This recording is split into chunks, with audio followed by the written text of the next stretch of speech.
अस्सलाम वालेकुम व्यूअर्स, मैं हूं शाकिर सोलंकी। व्यूअर्स, आज कौमी असम्बली के इजलास का हाल हवाल आपके साथ शेयर करता चलूं कि कौमी असम्बली में आज JUI के अरकान ने अनोखा एहतजाज किया और इजलास फिर आखिरकार स्पीकर को मुलतवी करना पड़ा। कोरम भी टूट गया और JUI का अनोखा एहतजाज क्या था, क्यों था, इसके हवाले से आपको बताऊंगा। लेकिन डिटेल में जाने से पहले उन दोस्तों से गुजारिश होगी जिन दोस्तों ने मेरा चैनल अभी तक सब्सक्राइब नहीं किया या चैनल पहली दफ़ा देख रहे हैं, वो चैनल को ज़रूर सब्सक्राइब करें ताकि आने वाली अपडेट्स भी आपके साथ शेयर होती रहें। और अगर प्रोग्राम अच्छा लगे तो इसको शेयर भी करें, लाइक भी करें और कमेंट्स भी करें। तो व्यूअर्स, कौमी असम्बली का इजलास आज जैसे ही स्पीकर असद कैसर की ज़ेर सदारत शुरू हुआ तो JUI के अरकान ने मौलाना असद महमूद, जो JUI के और MMA के पार्लिमानी लीडर हैं कौमी असम्बली में, उनकी क़यादत में JUI के अरकान ऐवान से कौमी असम्बली के हाल से उठकर स्पीकर की गैलरी में बैठ गए। गैलरी में आपको बताऊं कि इस तरह होती है कि ये स्पीकर बैठे हैं, जिस तरह मैं बैठा हूं फ़र्ज़ करें, तो साइडों से गैलरीज होती हैं और ऊपर भी गैलरीज होती हैं। उन गैलरीज में यानी एक होती है राइट साइड की गैलरी जो होती है स्पीकर के, वो होती है सदर की गैलरी, यानी सदर ममलिकत के मेहमान जो हैं वो उसमें आकर बैठते हैं। ज़्यादातर ये देखा है कि जो जॉइंट सेशन होता है या गैर मुल्की शख्सियात, कोई सदर वज़ीर आज़म आता है, किसी मुल्क का सरबराह आता है, तो उनसे जो खिताब कराया जाता है पार्लियामेंट के मुश्तरका इजलास से, तो राइट साइड वाली गैलरी में जो सफ़ीर हैं, जो एम्बेसडर्स हैं मुख्तलिफ ममालिक के, वो सदर के मेहमान होते हैं, वो बैठे होते हैं राइट साइड पे, और स्पीकर की लेफ़्ट साइड पे जो गैलरी है वो स्पीकर की कहलाती है। इसी तरह बाकी गैलरीज़ में फिर विज़िटर्स आते हैं, मेहमान आते हैं, MNAs के, वज़रा के जो विज़िटर होते हैं।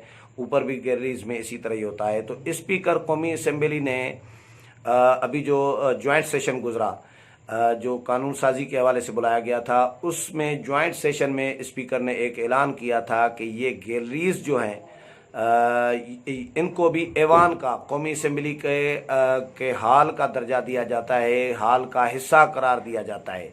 ये जॉइंट सेशन जो पार्लियामेंट का हुआ, इसमें स्पीकर ने अनाउंस कर दिया था कि गैलरीज में कोई भी विज़िटर, कोई भी बाहर का आदमी नहीं बैठ सकता, मेंबरान बैठ सकते हैं। ये ऐलान इसीलिए किया गया था क्योंकि जॉइंट सेशन था और जॉइंट सेशन में दोनों ऐवानों के मेंबरान थे, कौमी असम्बली के 342 भी और फिर सेनेट के 104 मेंबरान भी। अब ये तादाद हो गई ज़्यादा, यानी हाल से, और कोरोना की वजह से फिर डिस्टेंस भी चाहिए था। तो स्पीकर ने अनाउंस किया इसलिए कि कोरोना की वजह से डिस्टेंस मेंबरान ने रखना है, तो इसमें एक कौमी असम्बली के हाल में मुश्तरका इजलास है, तो इसमें सेनेटर्स भी 100 सवा बैठेंगे, 104, तो रश लगेगा, यानी उनको स्पेस के साथ, डिस्टेंस के साथ बिठाने के लिए स्पीकर ने अनाउंस किया था कि ये गैलरीज भी यूज़ हों और मेंबरान गैलरीज में बैठकर भी तकारीर कर सकते हैं और जॉइंट सेशन में अपना हिस्सा ले सकते हैं। इसीलिए जॉइंट सेशन में स्पीकर ने गैलरीज को दर्जा दिया था, हाल का, कौमी असम्बली का हिस्सा करार दिया था, ऐवान का, कि इसमें मेंबरान बैठ सके। तो आज आज जॉइंट सेशन नहीं था, आज कौमी असम्बली का इजलास था रूटीन का। तो JUI के मेंबरान उठकर ऐवान से वो स्पीकर की गैलरी में जाकर बैठ गए। स्पीकर परेशान हो गए और बाकी हुकूमती जो ओहदेदार हैं, वज़रा हैं, वो भी परेशान हो गए, बिल्कुल हैरान परेशान कि ये क्या हो रहा है भाई, JUI के मेंबरान गैलरी में जाकर क्यों बैठे हैं। तो JUI के मेंबरान का ये एहतजाज था स्पीकर कौमी असम्बली असद कैसर के ख़िलाफ़, और उनके ही गैलरी में जाकर बैठ गए। स्पीकर ने उनसे रिक्वेस्ट की कि ये इस तरह आप न करें, आप ऐवान में हाल में जाकर बैठें।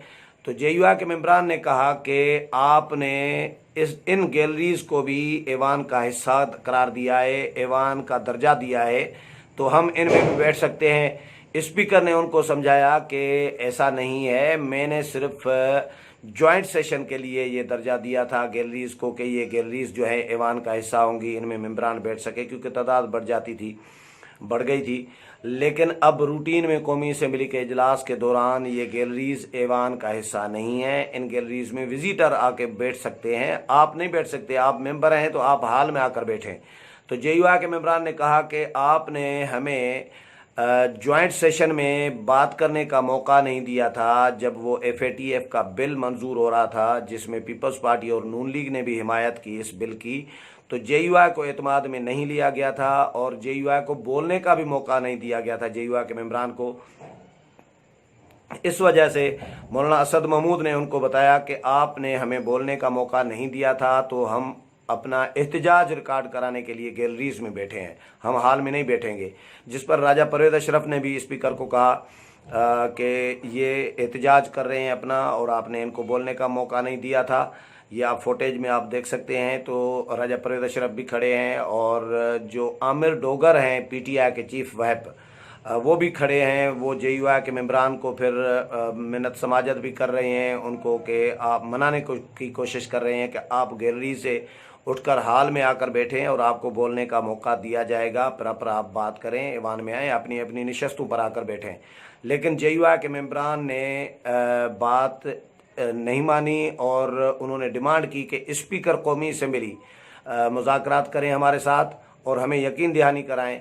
आमिर डोगर तो चले चीफ व्हिप है, लेकिन टाइम देना तो स्पीकर का काम है, बात करने का मौका देना, फ्लोर फराहम करना, ये स्पीकर कौमी असम्बली का काम है। तो स्पीकर कौमी असम्बली खुद हमारे साथ मुज़ाकरात करें, हमें यकीन दहानी कराएं, उसके बाद हम फिर हाल में आकर बैठेंगे, गैलरीज से एहतजाज अपना ख़त्म करेंगे।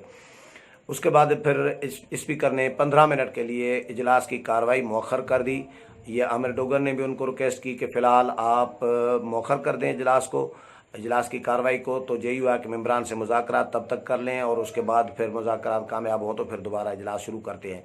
स्पीकर ने 15 मिनट के लिए इजलास की कार्रवाई मौखर कर दी और वो अपने चैम्बर में चले गए और JUI के मेंबरान को दावत दी मुज़ाकरात के लिए। JUI के मेंबरान आमिर डोगर ने उनको राज़ी कर लिया और राजा परवेज़ अशरफ ने भी कोशिश की उनको मनाने की। उसके बाद फिर स्पीकर चैम्बर में JUI के मेंबरान को मदऊ किया गया, वहाँ पर मुज़ाकरात हुए स्पीकर के साथ मौलाना असद महमूद की सरबराही में JUI के मेंबरान के साथ, और स्पीकर ने उनको यकीन दहानी कराई। स्पीकर ने उनको वजाहतें दी कि उस दिन क्यों मौका नहीं मिला, या मेंबरान की तादाद के हिसाब से, वो ज़ाहिर स्ट्रेंथ के हिसाब से टाइम दिया जाता है, लेकिन JUI को वाकई उस दिन टाइम नहीं दिया गया था और उन्होंने अपना एहतजाज रिकॉर्ड कराया, अनोखा एहतजाज। इस तरह माजी में पहले कभी नहीं हुआ कि गैलरीज में जाकर मेंबरान बैठे और अपना एहतजाज करें, रिकॉर्ड कराएं।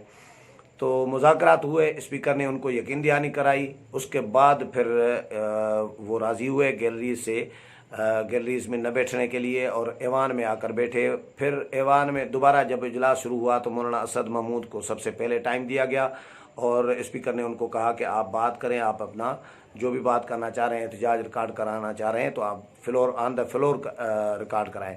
मौलाना असद महमूद ने तकरीर की और उन्होंने फिर तंज के तीर जो हैं स्पीकर कौमी असम्बली असद के सर को भी मारे, हुकूमत पर भी तनकीद की, मुराद सईद का नाम लिया कि मुराद सईद किस तरह बिहेव कर रहे होते हैं। पीपल्स पार्टी और नून लीग को भी आड़े हाथों लिया, नाम नहीं लिया पीपल्स पार्टी और नून लीग का, लेकिन इशारतन कहा कि ये हमारे जो दोस्त हैं बड़ी जमातों वाले, ये एक दूसरे, ये और PTI के लोग, ख़ास तौर पर मुराद सईद, एक दूसरे के साथ इस तरह बात कर रहे होते हैं, इस तरह गालम गलोच कर रहे होते हैं, इस तरह की लैंग्वेज ज़ुबान इस्तेमाल कर रहे होते हैं, इस तरह लफ्ज़ी वार कर रहे होते हैं एक दूसरे पर, जिस तरह बॉर्डर पर बैठे खड़े हों, एक तरफ वो खड़े हों, दूसरी तरफ बॉर्डर के वो खड़े हों, इस तरह जंग की कैफियत लग रही होती है। लेकिन फिर हमने देखा कि बिल जब पेश हो रहा था तो पीपल्स पार्टी, नून लीग, PTI सब एक पेज पर थे, यानी बिल भी मंजूर करा रहे हैं गालम, और बिल जब मंजूर हो जाता है तो उसके बाद फिर वही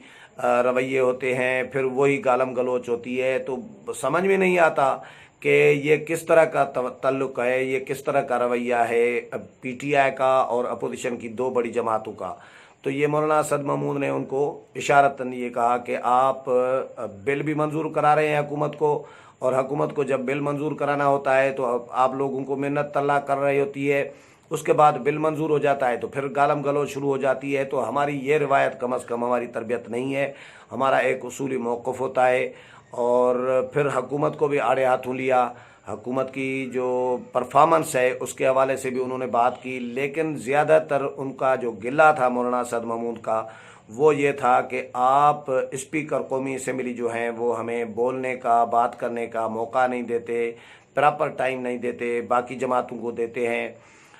اسی طرح ان کا احتجاج جو ہے مولانا اسد محمود نے تقریباً پھر آدھا گھنٹے سے زیادہ یا آدھا گھنٹہ راؤنڈ اباؤٹ اپنی تقریر کی، اور اس کے بعد پھر علی محمد خان کو موقع دیا گیا کہ وہ مولانا اسد محمود کا جواب دے۔ انہوں نے پھر ظاہر ہے یہ تو ہوتا ہے کہ ایک جماعت حکومت اپوزیشن کو جواب دے رہی ہوتی ہے، اپوزیشن تنقید کر رہی ہوتی ہے، پھر حکومت کا کام ہے کہ وہ اپنی تنقید کا، اپنے اوپر ہونے والی تنقید کا جواب دے، وضاحتیں کرے۔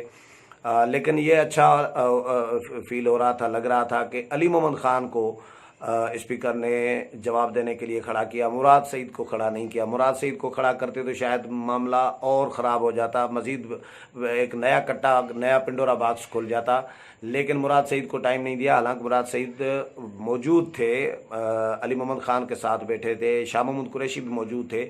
میرا خیال اس سے پہلے یہ تھا شاہ محمود قریشی یا علی محمد خان کو ہی دیں گے، لیکن علی محمد خان کو انہوں نے ٹائم دیا، اور علی محمد خان نے وضاحتیں بھی کی، اپنے اوپر اور پارٹی کے اوپر جو لگنے والے الزامات ہیں ان کا بھی جواب دیا۔ اس کے بعد پھر معاملات کو چلتے رہے، کارروائی چلتی رہی۔ پھر باری آئی عبد القادر پٹیل کی۔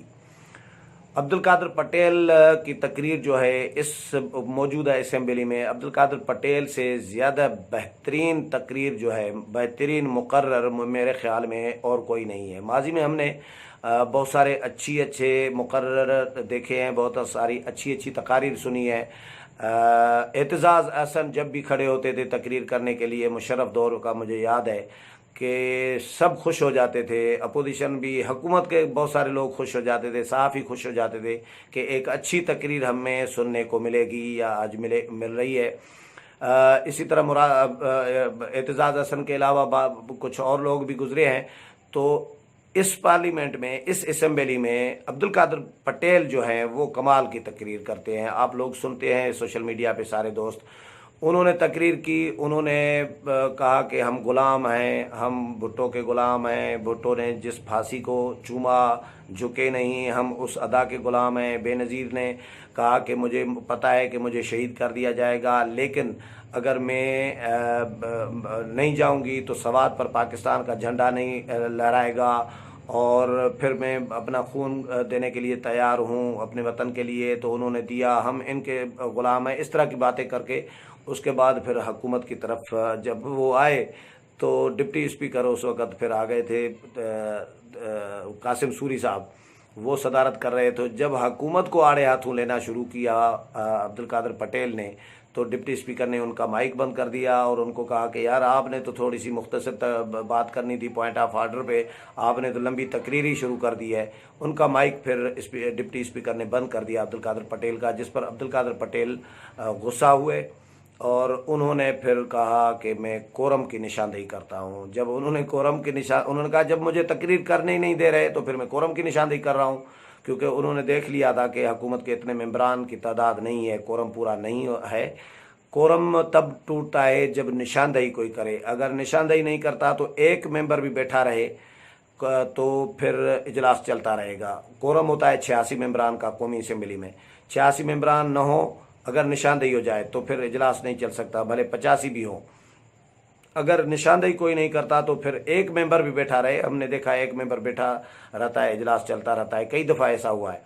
تو عبد القادر پٹیل نے کہا کہ جب مجھے آپ بولنے کا موقع نہیں دے رہے، میری تقریر پوری کرنے نہیں دے رہے، تو میں کورم کی نشاندہی کرتا ہوں۔ تو پھر انہوں نے کورم کی نشاندہی کر دی اور گنتی کی گئی تو کورم پورا نہیں تھا، اجلاس جو ہے وہ کل تک مؤخر کر دیا گیا ہے۔ تو آج جے یو آئی کے ممبران نے اپنا احتجاج ریکارڈ کرا کر اپنا جو مطالبات ہیں وہ منوا لیے۔ اسپیکر اسد کیسر نے بھی پھر مولانا اسد محمود کی تقریر پر وضاحت کی، اور انہوں نے کہا کہ ایسی بات نہیں ہے، میں سب کو برابر چلاتا ہوں وغیرہ وغیرہ اس طرح کا۔ تو جے یو آئی کے ارکان آج اپنا احتجاج ریکارڈ کرا کر اپنے مطالبات منوانے میں کامیاب ہوئے۔ یہ تھی قومی اسمبلی کے آج کے اجلاس کی کارروائی۔ امید ہے پروگرام پسند آیا ہوگا، اگلے پروگرام میں پھر ملاقات ہوگی، تب تک اجازت چاہتا ہوں، اللہ حافظ۔